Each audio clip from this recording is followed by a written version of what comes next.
In the last section, we got set up on Parse and wrote some initialization code into our main.js component. In this section, we'll complete the Parse integration by also installing the client-side Parse library.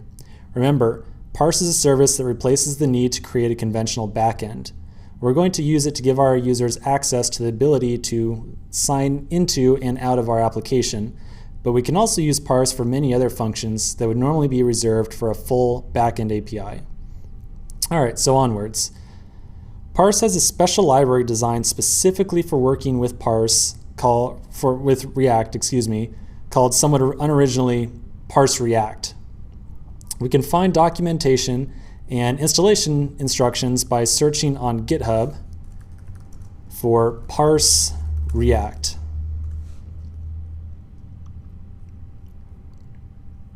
So here's the GitHub page for Parse React.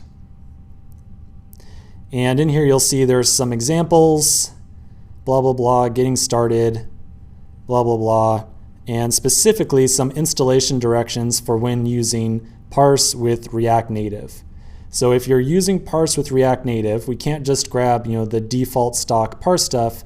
We want to specifically make sure that we're making use of the React Native specific versions of this library. So let's go ahead and get started by installing Parse and Parse React.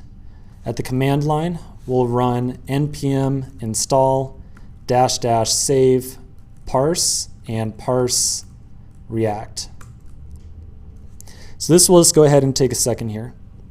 One thing to be very much aware of is in this section for this particular app, we're only going to make use of Parse. We're not going to make use of Parse React, but on any subsequent use of Parse, we will definitely be making use of both of them. So we'll go ahead and just install both of them right now, and eventually we'll be making use of Parse React at some future point in time. So you might ask the question, okay, well, there's Parse and there's Parse React. What the heck's the difference? Well, Parse is specifically designed for making use of Parse as a backend, to go ahead and fetch data. Parse React, its job is to take that data from Parse and kind of inject it into our React components. So Parse React is the layer that actually provides glue between React and Parse. Okay, so now that we've got Parse installed, we can go ahead and get started with importing it or making use of it inside of our application. So inside of main.js, we already made use of Parse in here with the initialization. So if we were to refresh our simulator right now, we're going to get can't find variable parse. So the first thing we need to do is import it into main. So we'll say var parse equals require, and then we'll say parse / React native. Keep in mind this React Native part right here. This was the part that was specified by the installation directions. If you're making use of React Native, you need to require parse React Native. Simple enough. Okay, so let's go ahead and save, refresh, and we're back to the sign-in page. Awesome, just what we wanted. Okay. So we can now make use of Parse within our application because we have installed the library, we've required it, and we've initialized it here. So a bit more on Parse in general. When I mentioned earlier that Parse supports user authentication, it really does handle it like a normal backend API would. Parse hosts a data store specifically for our application that records a list of all of our users who have signed up with the application. To interact with those users who have signed up, we can use what's called a Parse user object.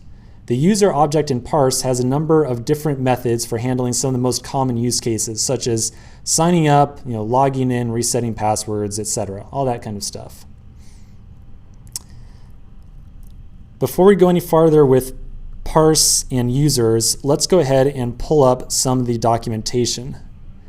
So at the very top of the Parse React page, there's a link here to Parse.js SDK.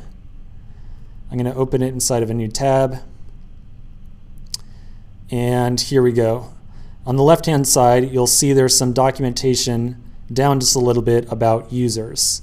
So users is specifically what we're working with here. We are working with the users aspect of parse because we want to create and authenticate users.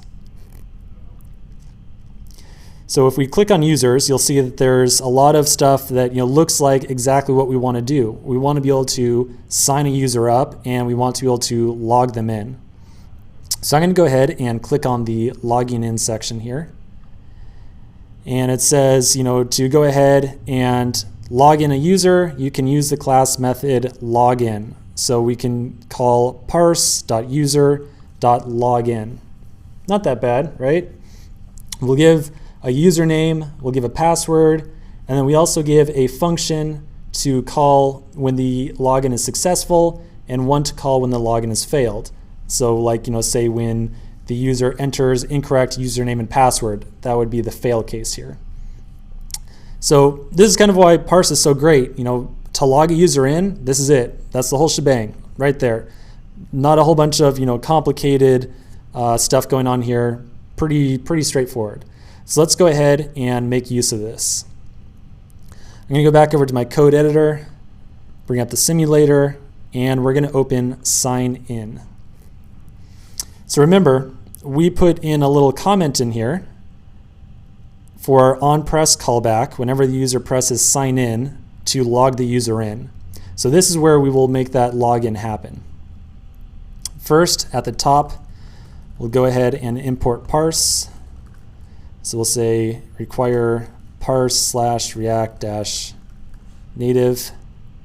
And then at the bottom, we'll go ahead and say same thing that was in the documentation that we just read, parse.user.login. And then we'll provide the username, which is this.state.username and this.state.password.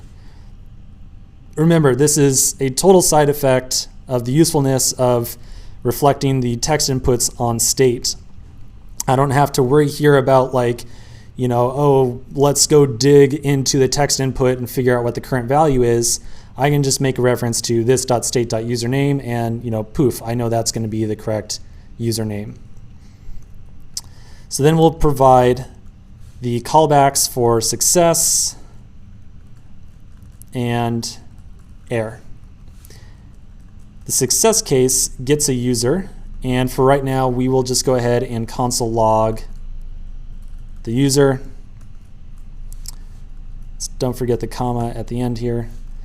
And then if it's a fail case, if they enter the incorrect username and password, we get two arguments, data and error, and we'll go ahead and just console log data and error.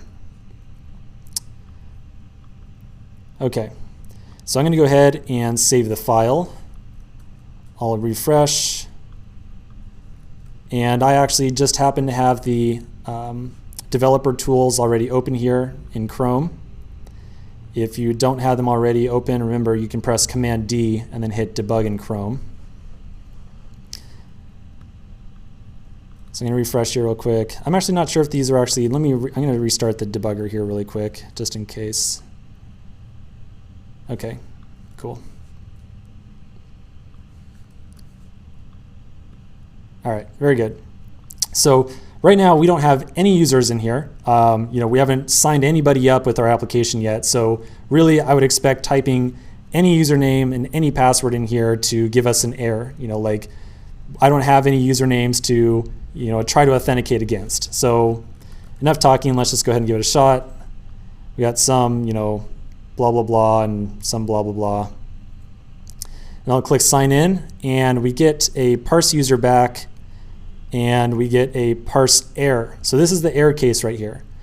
Our parse error has a message, invalid login parameters. In other words, wrong username and password is pretty much it. This user doesn't exist. You entered login information that can't really be used here. Okay, so this is fantastic. What we should do here is make sure that we make use of this error message. Let's show an error message to the user. Let's say, hey, sorry, I know you tried to log in, but that didn't really work. Why don't you retry your username and password and give it another shot here. Let's go ahead and take care of that error message displaying it here on the sign-in form in the next section.